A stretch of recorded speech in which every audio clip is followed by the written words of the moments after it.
On average, Americans consume 105 pounds of red meat, 105.7 pounds of poultry, and 69.4 pounds of fish and shellfish. It's no secret that American consumers love to eat meat, but do we know where our food is coming from?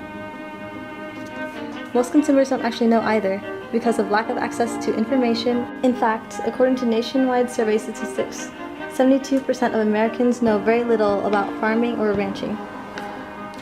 Let's look at the most consumed type of red meat, the cow. Baby calves are separated from their mothers at 6 months.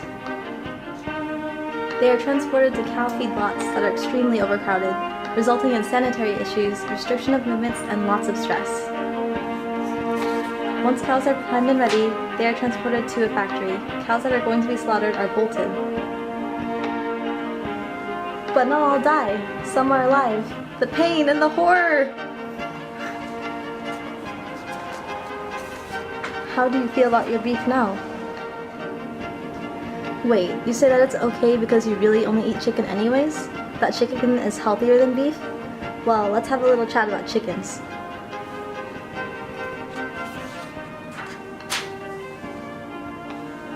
What would you say if I told you that chickens naturally live about 15 years, but in our meat processing system, they're lucky if they even make it to 6 weeks of age, the last 2 weeks of which are in chronic pain? Today's chickens have been raised to have an enlarged breast size and is grown in half the time as 1935. If you grew as fast as a chicken, you'd weigh 349 pounds at age 2.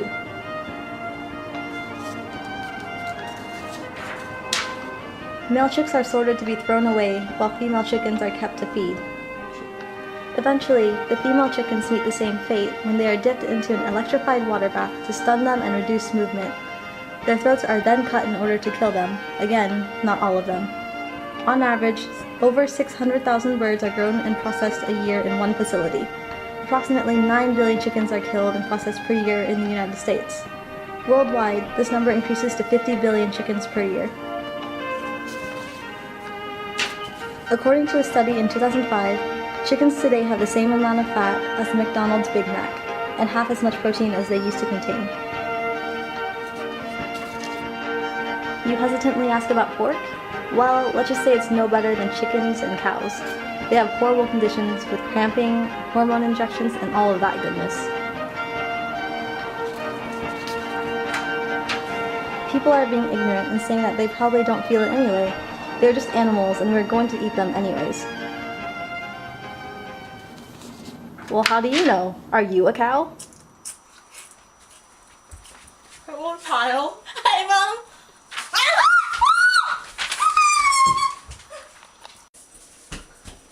What the? Bolt.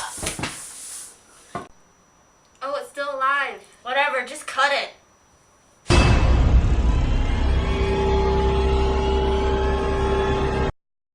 Why should we care?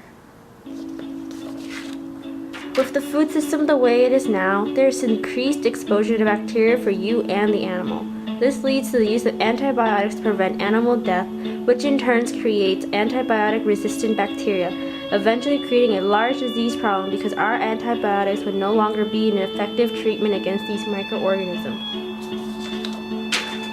Excretions lead to environmental problems. As large amounts are created in excess and then dumped in one large area, it overloads and pollutes the land, soil, water, and air. It also leads to health problems for workers because of repetitive motion work, the work environment, exposure to bacteria and toxins. Also, something to note, the animals become stressed in these feedlots and can lead to reduced quality of meat in both taste and nutritional value. What can we do? Buying alternatives such as pasture-raised animals, thus concentrating on local farmers over the conventional factory system.